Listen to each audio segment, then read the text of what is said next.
Mr. President, a headline in last Thursday's Chicago Sun-Times captured the grim reality for tens of millions of Americans desperately seeking a COVID vaccination.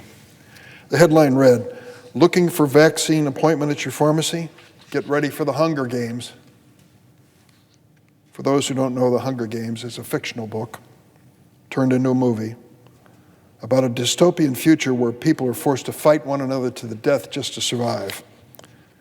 The Chicago Sun-Times assigned 2 reporters to try to book COVID-19 vaccination appointments for relatives older than 65 at any one of the major drugstore chains in the Chicago area.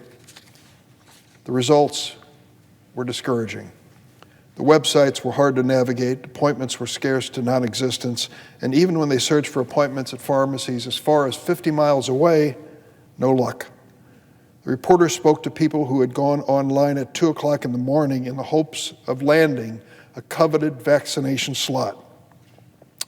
No luck. They spoke to a Chicago area woman who'd been trying for days to book a vaccination appointment for a mother who's 75 years old and battling cancer. That woman knew too well what failing to receive a vaccination could mean. Her mother-in-law is recovering from the virus. Her 85-year-old father-in-law died from it 1 week shy of his first official vaccination.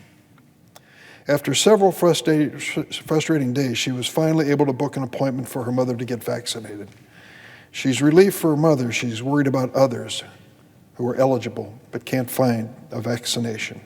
As she said, "It's not fair.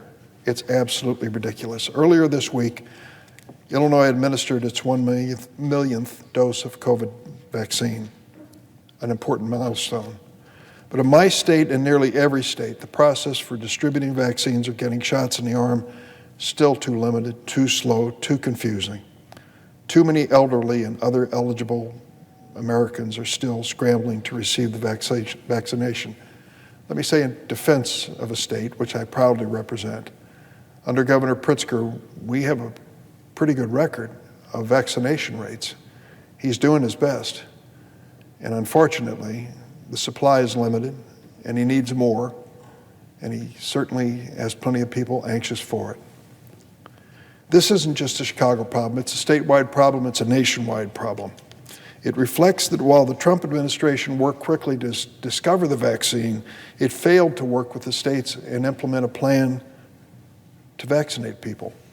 When Joe Biden took office, there was more COVID-19 vaccines in freezers than in the arms of Americans. That was 10 or 12 days ago. The results of those earlier missteps are staggering. Today, the U.S., with 5% of the world's population, is home to more than 20% of the COVID infections and deaths. As of Monday, more than 26 million Americans have been infected and nearly 440,000 Americans have died of COVID-19. My state of Illinois, 1.1 million infections, more than 19,000 deaths. Even as the Trump administration tried to conceal the truth and squandered precious time in responding to this crisis, other Americans were working heroically to protect their neighbors and friends. These heroes included doctors and nurses on the front line, orderlies who kept hospitals and health centers clean and safe, even grocery store clerks, truck drivers, mail carriers, teachers, and many other essential workers. They worked around the clock. They included brilliant scientists and researchers who not only developed the COVID vaccines, but watched for the variants that were emerging that may or may not be protected. Sadly, their dedication was not matched by the performance of the previous administration. President Biden is trying to change that. He's trying to dramatically increase the production of vaccine and also the distribution. He set some worthy goals, 100 million Americans vaccinated in 100 days. Boy, I want him to be right. And he even said there may be more if we count to the end of the summer. We want to get a pace and to have a momentum to break the back of this pandemic once and for all. He calls it the American Rescue Plan. It includes necessary assistance for vaccinations first and foremost, and it should be. But then it speaks to the economic crisis that also devastates this country. This plan provides economic assistance for small businesses, many just barely hanging on, extends unemployment relief for millions of Americans who've lost their jobs, increases funding for food stamps, SNAP benefits, so that 1 in 10 Americans who right now can't afford to put food on the table have an alternative. The President's American Rescue Plan includes funding to dramatically ramp up production of COVID treatment, includes funding to help schools and universities reopen safely and stay open. It includes funding to help get teachers vaccinated and key administrators. The American Rescue Plan represents the best thinking of leading economists and public health experts. We can debate it if we wish, but we can't drag our feet. We can't waste a day. People are dying every minute. In fact, every 30 seconds, another American dies from COVID-19. As the virus circulates and replicates and we dither, variants emerge, mutations emerge, and we wonder if our vaccine is ready for them. Scientists warn that our current COVID vaccines are less effective with new strains. We could rush through this double shot vaccination across America and perhaps reach our goals sooner rather than later and find that some mutant or variant is a new challenge that requires a booster shot. I'm not a scientist. I certainly don't have any medical degree. I'm not professing any expertise. But we do know that variations are emerging, and shame on us if they don't spur us to action as quickly as possible. We're in a life and death struggle, a race against the clock to vaccinate Americans before the variants become dominant. The cost of the rescue plan that President Biden has proposed is $1.9 trillion. It's about the same as the CARES plan that the Senate passed a year ago. We passed it with 96 votes a year ago. We passed some $900 billion more this last December. $1.9 trillion is no small sum. But you know what would be even more expensive? Continuing down this path of the pandemic, watching this deadly virus mutate and eat up companies and jobs and hope and education for our kids. Doing nothing is unacceptable. Doing too little is unacceptable. Remember when you took your kids to the doctor with that earache or sore throat or whatever it was, and he said, "I'll tell you what I can do, Dad. I'm going to give you a prescription for your little child, and it's for 5 days on the antibiotic. Now, I got to warn you ahead of time. The child's going to start looking better and feeling better in 2 days, and in 3 days, want to run outside and play with the other kids. And you're going to think, fine, that's behind us. But don't do it. Give that antibiotic all 5 days, because we know in many cases that if you stop giving the antibiotic, the illness returns."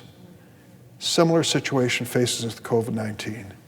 If we don't put enough into the vaccination effort, if we don't put enough into strengthening the economy, if we don't put enough into sustaining those unemployed and underemployed, if we don't put enough into this, we'll be back again. And it may not be 1.9 trillion then, it may be even more. So shouldn't we take all of our medicine? Shouldn't we do it as most doctors, and in this case economists, order? Make certain that we have an impact, a positive impact on the economy. Now, I want to say a word about the 10 Republican senators who met with the President of the United States the day before yesterday. I thank the President for the meeting because he was sincere, and I was told by those who attended, he was responsive to their questions, and he was well prepared.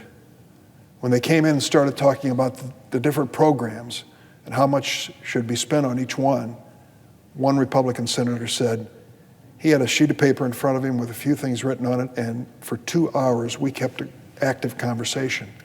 It was like another member of the Senate speaking to these 10 Republicans. That to me is gratifying. It's the reason I supported this man to become our president.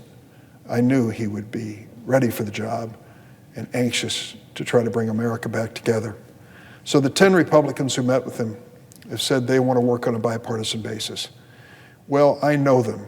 I know each and every one of them pretty well. I've sat through those meetings with them before when we prepared the last COVID relief bill. They're sincere, they're well prepared, they argue their case. Even if I disagree with them, I respect the way they argue it. But I would say to them, there are two things that are critically important. First, respond quickly. We can't drag this out for weeks or months. Unacceptable. We have deadlines looming in the middle of March when unemployment benefits are going to be cut off for many Americans. And we certainly have a vaccination crisis we have to address right now. And secondly, don't err on the side of stopping the medicine before you're really protected and well. We need to put the medicine into the economy. I'm talking about the dollars, the money into the economy to get people back to work so that schools can reopen, for goodness sakes. Anyone with a child or a grandchild knows this is unsustainable for these kids to be out of the classroom. It's hurting them, it's holding them back in terms of their education, and it needs to end and end quickly. So for my Republican friends, thank you for joining us. But stick with us for a real solution to this. We can't delay. Every day we wait is another day that this virus mutates and grows stronger. Every day we delay, thousands of Americans die from this virus, businesses close, workers lose jobs, families get more desperate. Terrific devastation we have lived through, but it can come out right in the end if we stick together on a bipartisan basis as a nation. We're going to soon deal with the budget resolution here on the floor of the United States Senate and then move to reconciliation. I have tried my best, though I've been a member of the Senate for a number of years, to understand reconciliation, and particularly to understand the famous Byrd Rule. It's named after a man who was a senator for many years from West Virginia named Robert C. Byrd. He used to sit at that desk. And when he came to the floor, there was such respect for him and his knowledge of this institution that the standing order was people who were speaking stopped. Senator Byrd is here. Defer your remarks until he's finished. That was done over and over again. And as a new member of the Senate, I thought, who is this man? Well, I came to understand the reputation which he had garnered in the United States Senate. And he, I suppose, maybe others with him, was the author of the reconciliation process. Originally, it may have been intended, I underline may have been intended for deficit reduction. Now it is something different. And deficit reduction is not the goal, per se. Instead, there have to be measurable revenue and losses involved in any proposal within reconciliation. So holding to the Byrd Rule is going to be a matter of interpretation by the Senate parliamentarian and decision by the Senate as to whether that interpretation will be respected. There could be items that are objected to by the parliamentarian and others that will be accepted. I think it's too early to speculate on that, but it is one of the more arcane elements of the Senate rule process, and yet it has massive impact. Years ago, when the Republicans were in a similar position as the Democrats, they used reconciliation for tax cuts. Some who believed that reconciliation dealt with deficit reduction could never understand how a tax cut wouldn't add to the deficit. They argued the other way. They prevailed. Reconciliation was used for a tax cut. Now we come with a proposal, the American Rescue Plan, which either in part or in whole is going to be offered in reconciliation. And the question is whether each category of that plan that is included in reconciliation is eligible under the Senate rules. I will say there's one fundamental difference, which one of my colleagues raised earlier. Instead of talking about tax cuts for the wealthiest, we are proposing changes in the reconciliation for the American Rescue Package by President Biden, which are really designed to help working families and those who are struggling in our economy.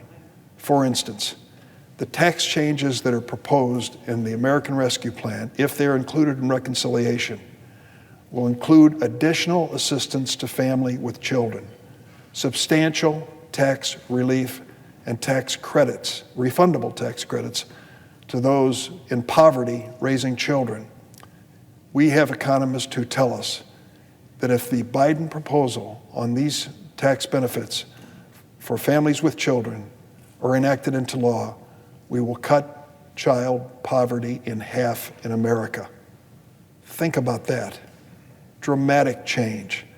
We hear so many conversations about the state of the economy and those who are being left behind and whether or not income inequality is going to be addressed. Starting with the children, I will say to President Biden, is the right starting point. It would be wonderful if we had bipartisan support for helping these kids. I can tell you this, the money it costs for these tax cuts and credits is far less than the expense that would be incurred by America as a nation if these kids don't have an opportunity to grow up healthy, educated, and productive. So I'm watching carefully as this debate continues, and at this point I yield the floor.